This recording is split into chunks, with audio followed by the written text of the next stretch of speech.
The atrium of worth dynamics is one of those places where the floor shines so much you half expect to see your own nervous thoughts reflected back at you. Mid-morning sunlight pours through the glass like it's auditioning for a luxury hotel ad, employees moving in that half-buzzed way people do when they're close enough to Friday to taste it.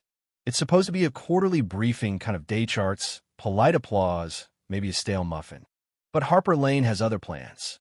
She's ditched the power blazer for a black MMA rash guard with the company logo on the sleeve, hair braided fighter style, eyes scanning the crowd like she's picking her next acquisition or opponent. And then she spots him. Colton Hayes, janitor, mop in hand, boots that look like they've outlived a couple of economic cycles. He's minding his own business, cleaning up after a sparring demo, when Harper points right at him. Want to spar? Or are you afraid? It's the kind of line that makes air itself freeze. A few people choke on their coffee. Phones come out faster than you can say HR memo.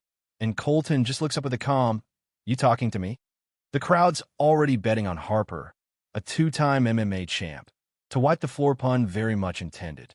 Colton sets the mop aside, wipes his hands, steps onto the mat. No ref, no announcer, just a ring of employees and the faint smell of overbrewed coffee. Harper opens with a quick jab, testing him. He barely moves, just shifts enough that she's hitting ghosts. Low kick, same thing. She tries to clinch, and that's when he does it. A subtle turn, a light tap to her elbow, and gravity betrays her. She's on the mat before her brain catches up. No gloating, no gotcha. He just steps back like he's adjusting a picture frame. Phones are recording, of course. By lunchtime, a 9-second clip titled, "When a Janitor Teaches the Champ Humility," is bouncing through Slack threads like a caffeinated squirrel. Harper, in her office later, rewinds the footage frame by frame, studying the way he moved controlled, precise, not an ounce of wasted motion. Historians still argue whether pride or curiosity is the stronger motivator, but in Harper's case, curiosity wins. She sent for his file. It's almost empty. No history, no social media, just blank space. That kind of clean paper in a world that thrives on receipts? Now that's suspicious. By the next morning, the clip has done what all good viral clips do, it's escaped its habitat. Now it's in private group chats, on niche MMA forums, and even, rumor has it, in a few motivational TikToks spliced over piano music and quotes for philosophers who probably never said any of it. Harper's PR inbox is a mess. Some are cheering her for letting him win to prove a point. Others are accusing her of losing a step, and the rest are just here for the memes. Meanwhile, Colton is pushing a cleaning cart down a quiet hallway when his phone buzzes. An old army buddy has texted, "You're trending, man." Colton doesn't answer. He finishes his sandwich instead, the kind of tactical patience only someone who's been in real chaos can pull off. But the ripple effect is already reaching his home. That night, his son Evan, 9 years old and powered by Legos and curiosity, asks if the video is true. "They said you didn't fight because you were scared," Evan says, voice caught between a question and a defense. Colton brushes it off, but the look in his son's eyes lingers like the aftertaste of bad coffee. Across town, Harper decides to stop wondering and start pushing. At a press conference for a $10 million veterans charity MMA event, she calls him out by name. The room gasps. Somewhere, a reporter drops their pen for dramatic effect. Historians still argue whether this was tactical genius or ego on parade. Colton's first answer is Simplino. But the no erodes over the next few days under a mix of boardroom pressure, playground taunts aimed at Evan, and the quiet math of what $10 million could do for veteran families. Their training begins in parallel, but in two different worlds. Harper's at Apex Combat Lab, all eucalyptus air and sleek gear, drilling under her coach Raul's unblinking gaze.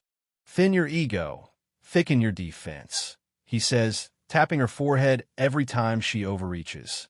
Colton's at a worn rec center that smells like dust and basketball memories, showing Evan how to pivot away from a fake punch. Between heavy bag rounds, he tells the boy, "Fists aren't for anger theory for answers when nothing else will do." One evening, Harper meets an old cut man named Miles in a corner cafe, and finally hears the truth about the Blake incident 12 years ago, the one she's been carrying like a stone in her shoe. Turns out Colton didn't wreck Hunter Blake's career. He prevented a worse injury.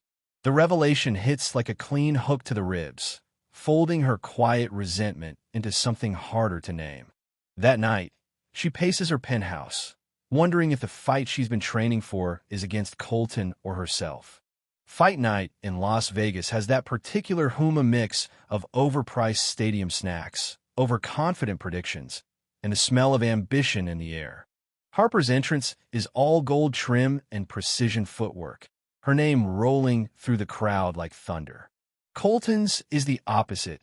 No music, no theatrics, just a steady walk in a plain hoodie he peels off at the ropes. Veterans in the crowd nod subtly at the way he moves, economical, balanced, wasting nothing. The bell rings.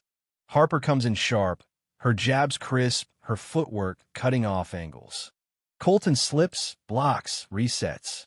It's maddening's not fighting her pace, he's making her fight his. By round 3, the audience has shifted from chanting for a knockout to leaning forward, whispering like they're watching a chess match at 100 beats per minute. In the 4th, Harper dives for a takedown. Colton counters, transitions into a chokehold that could end it. The crowd's on its feet, some yelling, "Finish it!" But instead, he eases off, letting her stand. She stumbles, confusion flickering across her face before she catches his eyes.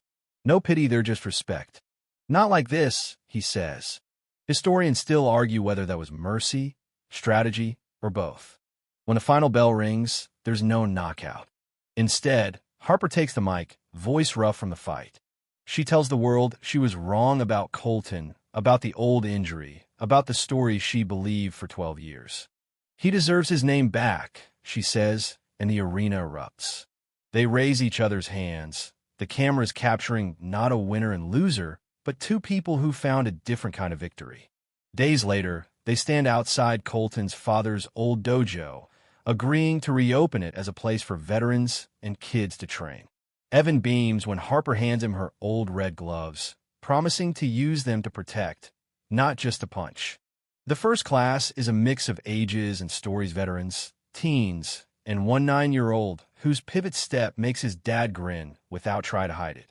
As the late afternoon light spills through the windows, Colton locks the door, Harper at his side, Evan's laughter echoing into the street. The building is no longer a release, it's a promise. And some victories, they both know now, are measured not in belts or headlines, but in the quiet ease of walking away with your dignity, your compassion, and your heart intact. The pace slows, voices soften, and the glow of the dojo's new sign warms the sidewalk. Outside, the street hums with evening life, but inside, the day's rhythm lingers steady, grounded, peaceful. The kind of ending that doesn't slam the door, but leaves it open just enough for whatever comes next.